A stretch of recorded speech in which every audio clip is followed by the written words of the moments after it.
আইনের শাসন প্রতিষ্ঠিত করতে এত বিলম্ব কেন? আপনি ঢালাও গ্রেপ্তার, ঢালাও মামলা শেখ হাসিনার মতো করলে এটাতে মানুষের মন ভিজবে না। প্রকৃত যারা দায়ী, কারা রকিবুল ইসলামকে আঘাত করেছে, সেই দুর্বৃত্ত কেন এখনো গ্রেপ্তার হয় না?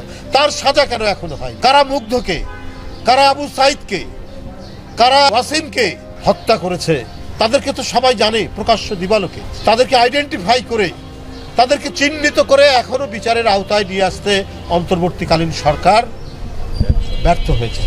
কেন পারছেন না? কারণ তাদের কাজের চাইতে অকাজ বেশি করে জনগণের যে চাহিদাগুলো সেগুলো না মিটিয়ে তারা মেটানোর চেষ্টা করছেন একেবারে খামখেয়ালিপূর্ণভাবে অযৌক্তিক কাজগুলো করছেন। সামনে বাজেট হবে, আমরা শুনছি শিক্ষা এবং স্বাস্থ্য খাতে বাজেটে বরাদ্দ কম হবে। কেন?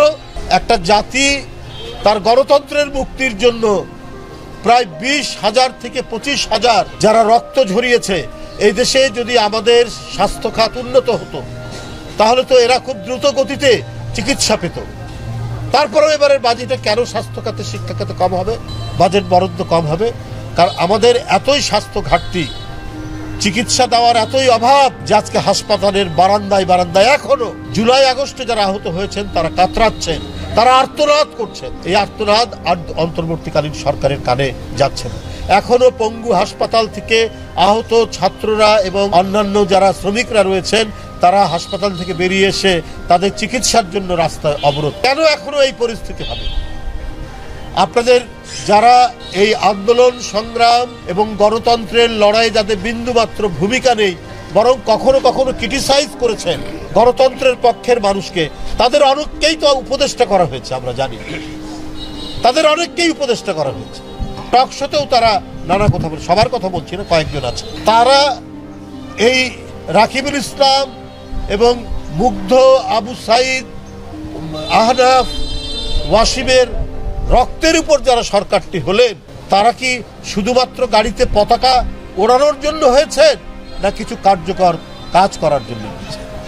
আজও বিশ্ববিদ্যালয়ের শিক্ষকরা তাদের আবাসনের জন্য যখন প্রধান উপদেষ্টার বাসায় যান তখন তাদেরকে ভালো মতো ব্যবহার করা হয়, বরং পুলিশ নিয়ে দেওয়া হয়, তাদের বিরুদ্ধে টিয়ার গ্যাস মারা হয়, সাউন্ড গ্রেনেড মারা হয়। কেন? শেখ হাসিনা 15 বছর এই সাউন্ড গ্রেনেড মেরেছেন। এই ধরনের ভয়ঙ্কর মারণাস্ত্র গণতান্ত্রিক নেতাকর্মী নিরস্ত্র যাদের হাতে একটা ইট নেই তাদেরকে শর্ট গান দিয়ে গুলি করে কারো চোখ অন্ধ করে দিয়েছেন, কারো হাত পা আপনার খোঁড়া করে দিয়েছেন। ওইটার পুনরাবৃত্তি এখনো হবে কেন? কিছু মানুষ সুখে শান্তিতে ক্ষমতার কাছাকাছি থাকবেন, আর আজকে 20,000 নেতাকর্মী যারা আহত এবং প্রায় 1,500-এর মতো যারা জীবন দান করলেন তাদেরকে আপনারা ক্রমাগতভাবে ভুলে যাচ্ছেন।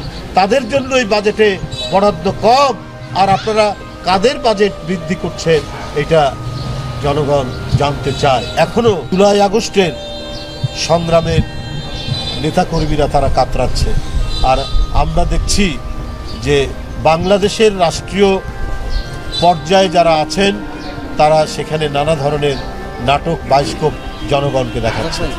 জনগণ যদি তারা তাদের যে চাহিদার জন্য, তারা তাদের মানে মুক্তির জন্য সব অর্থে কথা বলা এবং খাদ্য নিরাপত্তা, পেট ভর্তি করা সব মিলিয়ে এই মুক্তি যদি না ঘটে তাহলে অন্তর্বর্তী সরকারকে তারা আর মনে প্রাণে গ্রহণ করবে না।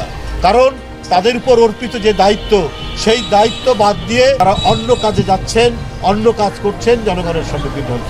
তারা যদি সত্যি সততার উপর ভিত্তি করে কাজ করতেন তাহলে নির্বাচনের ডেডলাইন দিতেন, নির্বাচনের তারিখ ঘোষণা করতেন। তারা প্রথমেই জনগণ 15 বছর যেটি বঞ্চিত হয়েছে একটা অবাধ সুষ্ঠু নির্বাচন, ভোট কেন্দ্রে গিয়ে ভোট দিতে, সেই বঞ্চনা থেকে আজও মুক্তি হয়নি। আজও এই অন্তর্বর্তী সরকার শেখ হাসিনার মতোই নির্বাচন নিয়ে টাল বাহানা করছেন। তো সুতরাং অনেক ক্ষেত্রেই হাসিনার আমলের চাইতে কেন জানি অন্তর্বর্তীকালীন সরকারের অনেক বৈশিষ্ট্য মিলে যায়, এটা জনগণ প্রত্যাশা করে। আমি তো মানে আমাদের বয়সে অনেক ছোট, অনেক ছোট, হঠাৎ একটা রাষ্ট্রীয় দায়িত্ব, গুরুতর দায়িত্ব পেয়ে গেছে, এই জন্য কথাবার্তার ভারসাম্যহীনতা রয়েছে। তো সে তো আদালতের রায় নিয়ে কাজ করছে, সে তার শপথ নেওয়ার কথা, কিন্তু সরকারের পক্ষ থেকে গায়ের জোর খাটানো হচ্ছে। তাহলে চট্টগ্রামের যে আমাদের সাদাত, সে কি করে মেয়র হতে পারলো? সেও তো আদালতের রায় নিয়ে সে মেয়র হয়েছে। যদি একই আইনে যদি সাদাত হতে পারে, তাহলে ইশরাক কেন হতে পারবে না? এটা হলো জনগণের জিজ্ঞাসা, আমার না।